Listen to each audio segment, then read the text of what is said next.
Thank you so much, Brett, for being here. I'm really excited to be speaking with you today. Do you want to take about 30 seconds to tell us a little bit about yourself and exactly what you do? Yeah, so I am a peak performance coach, been a life and business coach for the past 24 years, and primarily I help people become the ideal you. So in each area of life, from career to relationships to health and fitness, spirituality, I help you design a life that inspires you and leaves you fulfilled so you can always build momentum to your ideal future. Tell me, what's the difference between a life coach and a peak performance coach? Yeah, so here's the thing. Over the past, I've been doing this for 24 years. And so what I've realized over a period of time, and I can say proudly I've been doing this for about 16 years as part of my business, is there's fundamental things that every single person, when you do them, they are going to make a dramatic change in the results you get, the way you experience life, the results you produce. And so a life coach is going to guide you. They're going to help you. They're going to support you in your life, answer questions, and give you, challenge you to have action-oriented plans. With a peak performance coach, it's making sure that you're working at your peak. So not just setting goals and improving your life, but understanding for you what the peak is. What is your ideal relationship? What's your ideal career? What's your ideal health?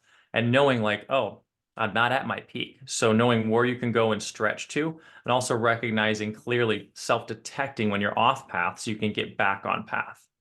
So, which one do you like? Which role do you tend to play more, and which one did you get All into of first? them. All of them. I would tell people I'm really just here to help people, to guide them. The thing is, I have people call me and say, I'm looking for a counselor, I'm looking for a life coach, I'm looking for a business coach, I'm looking for an executive coach. And I'm like, whatever you want to call me, doesn't matter.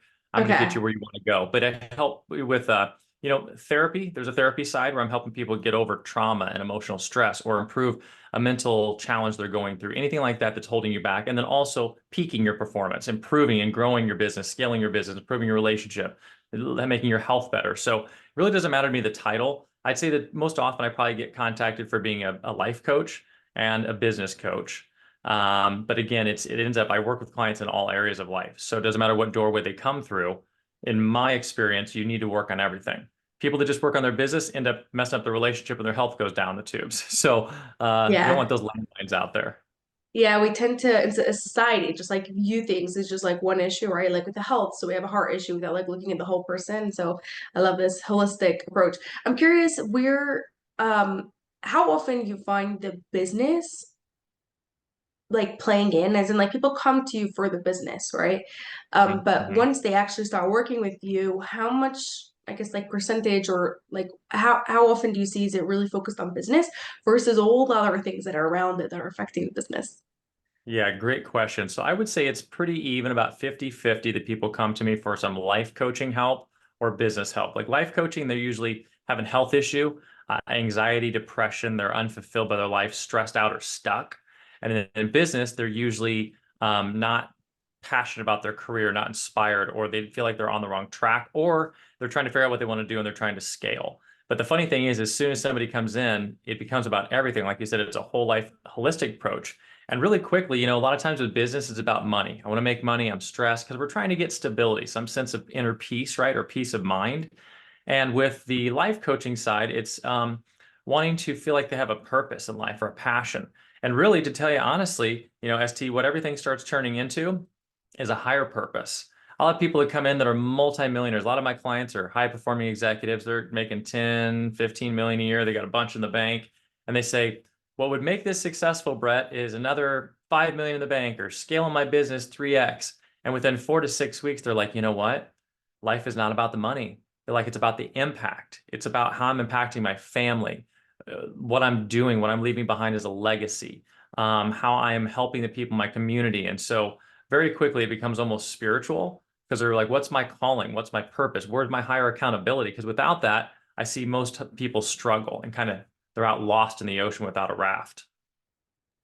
I want to go down and understand how this affects people specifically with ADHD, but first, really quick, how far back have you gotten involved in like this spiritual path? Like, was that something like from a very young age, or is that a little bit more recent? Yeah, great question. So I've always had strong faith and spirituality in my life. As I went through, I was raised Christian, and went to Baptist and Methodist churches, and was very into that when I was younger. And then as I kind of went through my teens and 30s, It wavered a little bit. Not that I didn't have the faith, but I just busy doing other things. I really started taking a path of studying every type of religion and theology and dogma that there was out there. And then I'll tell you, it got much stronger for me in the past, I'd say about maybe 12 years, and really so in the past 6, 7 years. I started getting deeply into meditation and yoga and started looking for, let me back up and say this. What I realized was I like to look for thinking and pursuits that are unlimited. So I don't like things that tell you something's wrong, that judges someone. I think it's all about love. It's about peace. It's about supporting each other, accepting each other, and carving your own unique path out. And so it took me on a different path of spirituality where before, when I was younger and it was religion, a lot of times religions, if you're this religion, this one's wrong. It's black and white. You do this, I do that. You're wrong, I'm right. And so therefore I shied away because I don't like to judge people and say someone's right or wrong. What I look for is how can we make this work, or let's understand what this means to you. And that's why the spiritual path happened when I found Buddhism and found yoga and things like that. I started going, oh, this is what I'm looking for. How to take everything out of Christianity and Catholicism and Hinduism or whatever the religion or the belief is, and look for the truths, look for the through lines, and look for what helps people propel their life forward, not limit them back or make them feel guilty. Did you experience a lot of judgment when you were younger? No, I have to say I did not. I've been very blessed. God put me here for a reason. I had a calling in my life. I was given two angels for parents. They're amazing people. And I always say that talent is equally distributed, but opportunity is not. And I was lucky to be born to two parents that were incredible people that loved us, nurtured us, made us their world, and gave us a voice. They always said, communicate, tell us what you're feeling. If something went on, how does that make you feel? What do you think about this? If there was a tragedy or something happened in the world, we'd sit down and talk about it. So I was given confidence. And therefore, at a young age, I was able to look at other people and empathize. So rather than judging someone else, I would look at them and think, what's it like to be in their shoes? Where are they coming from? And so even if somebody had an issue with me or there was a problem, I didn't feel judged or shamed or put under a microscope. I saw it from where they were coming from, and I tried to understand their perspective and have a little more emotional intelligence about the experience. That makes a lot of sense. I like the awareness that you had, like of where you came from and what opportunities you had. Let's go a minute down the ADHD path. What do you tend to find people with ADHD, or I'm using that label very loosely, yeah, people with the sort of Yep. tendencies, really Yep. struggle with most? Well, obviously, it's going to be focus, clarity, and specification.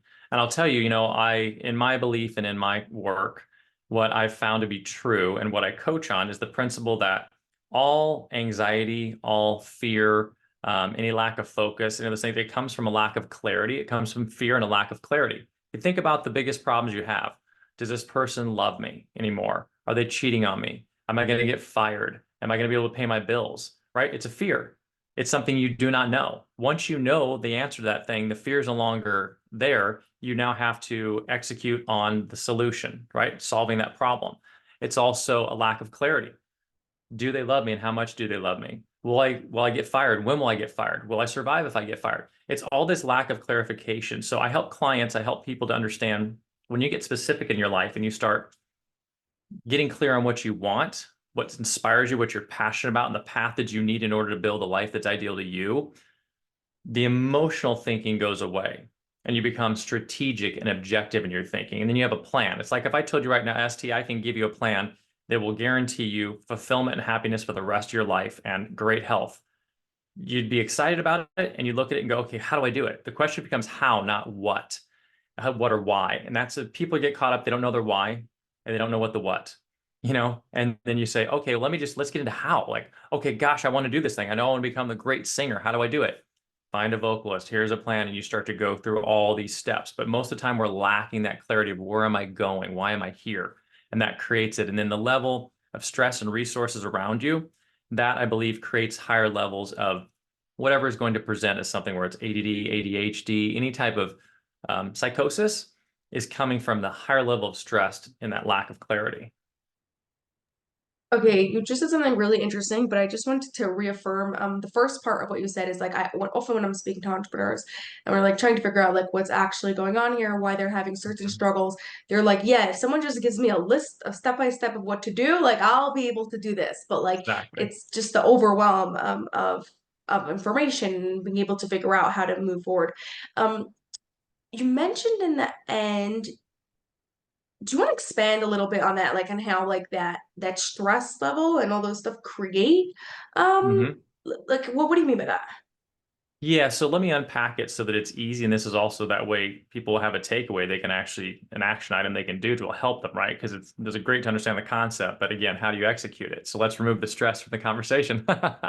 So basically, here's two steps of what you do to remove any type of option overload or fear of making the wrong decisions, right? Because we're talking about not knowing what to do, right? Am I making the wrong decision? I don't know where to go. Like you said, people come to you and say, give me a list. And if it's mapped out, I can do it, right? So that means someone's telling them what they need to do. They're making the plan. So what's missing for most people is the plan. In order to make a plan, first of all, I tell people when they come to me, look, I'm great at what I do, but I don't know what you need to be doing, but I'm great at helping you figure it out. I'm a great puzzle solver. So the first thing you have to do is discover your passions, unconscious drivers that tell you what's going to fulfill you in life. So that you're not doing an external pursuit, not like, oh, I want to do this because someone else is doing it, or I just saw somebody do this thing, but what's really going to fulfill you that you're not going to give up on. When things hit the fan and it's stressful, you're going to still keep going for it because it drives you. So the first thing is having that passion, that vision. Once you do that, then you need to have a clear action plan, knowing step by step what you need to do. If I want to do this, I have to do A, B, C, things you have to learn, things you have to change, things you have to remove. So that's the plan to get there. But in order to get there, you have to overcome where you're at, right? So if you don't have money, there's the stress of my financials. So I see the plan, I can't afford the plan. Or I don't have a family member or people that support me on the plan. I don't have a support group in my life. Or I've failed in the past and been told that I'm no good. So I have to overcome that. So what I mean is, based on the resources that you possess, support, money, love, uh, past success experiences, things like that, opportunities, you're going to have a different path to overcome the stressors of the mind. The more of those you stack on you, like you take a poor kid that's living in like, in a poor part of town that's family or drug addicts and they've been beat their whole life. They got a lot more problems to go through than somebody that just, I'm just lost and don't know what to do with my life. So those things create more stress, which causes more dysfunction or disease in the way we approach our life and the strategies we choose. So correct me if I'm wrong. What you're saying is that things that are happening to us and our whatever experiences we went through create certain stressors of the mind, which eventually cause some sort of something, ADHD or anxiety or whatever. Exactly. It's programming. Like I'm a master coach and master trainer of NLP, Mhm. neuro-linguistic programming, and you can reprogram your mind. And I've done it with many clients with panic attacks, serious anxiety, bipolar, schizophrenia, doesn't matter what it is. The level of intensity and how long you've been dealing with it will obviously affect the journey to improve it. But the thing is these stressors cause us to perceive the world in a certain way, a limited way where we don't believe and we create a belief that tells us we can't do something, which is extremely powerful, right? That's how you believe the world is like this. And then it causes you to move into emotional thinking. Emotional thinking does not give us clarity. What it does is it's a signal trying to tell us what we need to work on. But instead, what we do is when the emotional stress comes up, we look at it as I'm broken. Oh my gosh, I feel depressed. I'm a broken person. I'm no good. Rather than saying I'm depressed, oh, what I need to do is get clear on my life and I'll start to feel inspired. Or I'm sad, so there's something I'm missing in my life. I'm lonely. And if I find that thing and put it in, I will no longer be sad. I'm angry because something has hurt me. So there's always a map that is within the programming of the mind.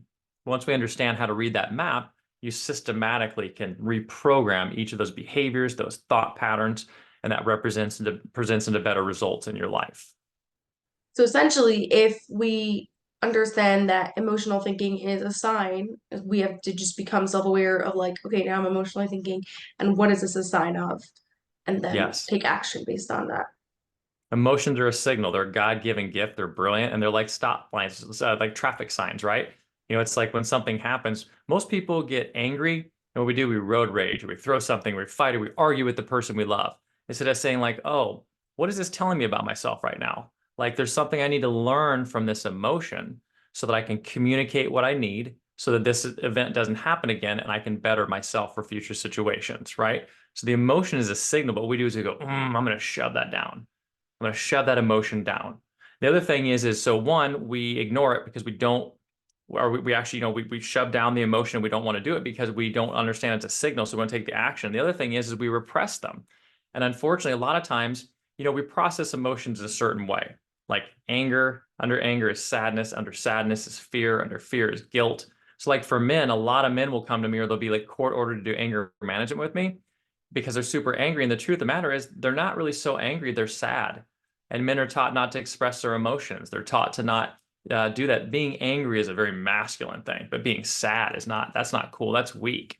And so men will never want to cry or express emotions or communicate because it's better to be mad as a man and be angry than it is to be sad.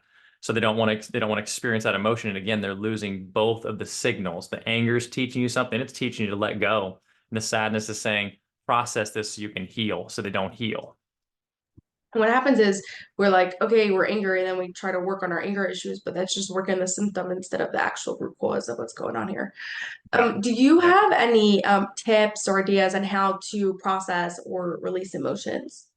Yeah, I actually have a really good technique, and I love this because it works brilliantly, and also it works great. Like little children love this. It's so good. I did a, podcast the other day with someone who works with children, actually a parent that works with children with autism and different disorders. And it's funny because the parents are always like, "Oh, the kid can't communicate. We're having an issue with the kid," and I'm like, "You're not understanding communication and their emotions telling you something."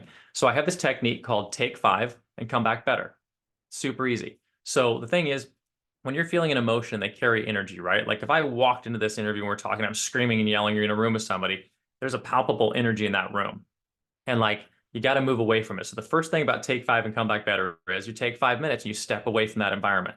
Go into another room, take a walk outside. The minute you move, emotion or motion creates emotion. So the minute you move, it releases the emotion, it starts to process. Go someplace else and spend 5 minutes and just meditate. And if you've got a resistance to meditation, if you're hearing this and you haven't meditated, that's okay. What meditation really is just going away and just clearing your head for a second. Just close down and just breathe. I do breath work, we do meditation. You can just breathe. You got to look at, listen to the birds, look at the trees, just do something calming. So you leave the environment, spend 5 minutes just clearing your head. And what will happen is if you just sit there and breathe, the emotion processes. Because the thing is, the emotion was a signal. The emotion was not supposed to stay with you. It's not supposed to hang on. You're not supposed to have road rage or anger for weeks. It's supposed to be a couple minutes. They say a healthy emotion to process in 10 to 20 minutes and should be gone. So you step aside, and if you purposefully process it, it'll be gone in 2 to 3 minutes. So you breathe. I'm no longer sad. I'm no longer angry. And then you ask yourself these two questions. Number one, how is this helping me? Because it gives you clarity on maybe how you're behaving and maybe decisions you're making. The second question is, what am I supposed to learn from this situation? And not only does it give you clarity, but what you're actually doing psychologically is you are actually moving from a different part of your mind. The emotional part of your mind is processing one way. And when you process the emotion through and ask this objective question, you turn on different parts of your mind. They become objective and they're not emotional triggers. So then you have to solve a problem and you have to think. And so then it goes, oh, it shifts out of the emotion. And now I have to get clarity. You come up with a solution which you can take action on. And it's very simple. And it just, at first everything takes practice.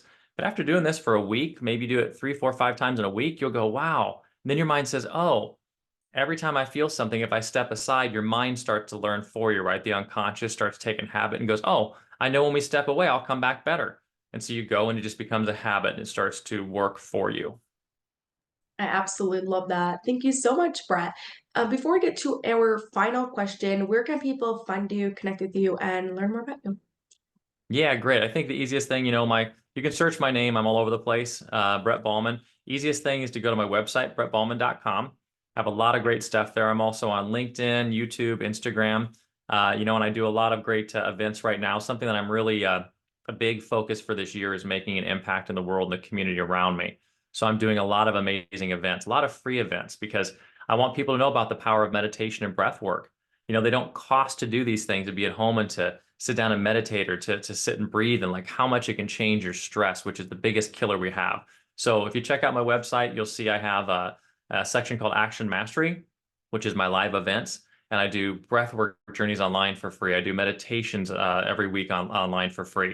A lot of great things where people can tap in, and no matter where you're at, whatever stress you're dealing with, there's something that can help you. So I'd love to, love to have people drop by there and be an impact positively in their lives. Fabulous. Now, final question. What is something controversial that you believe in? Ooh, that's a good question. Huh, controversial that I believe in. I believe that we are all here with a purpose. I believe that, I believe in God, and I believe that I believe we choose to come here. I believe it's like, I believe we're all like souls of light, beings of light, like angels. And I believe we choose to come here. We're all individuals. And when you're younger, you say, I want to go to school and I want to study nursing. I want to be a doctor or a dentist or an attorney. And I believe that we're these universal beings of light, like angels, whatever you want to call it, energy. And we choose to come to this life for the journey, the university of love, that we come here to learn about love. And there's a lot of pain and there's a lot of struggles, but that is what's supposed to shape us. That's the thing that strengthens us and is what gives us the ability to grow on and to appreciate, to be blessed for this experience.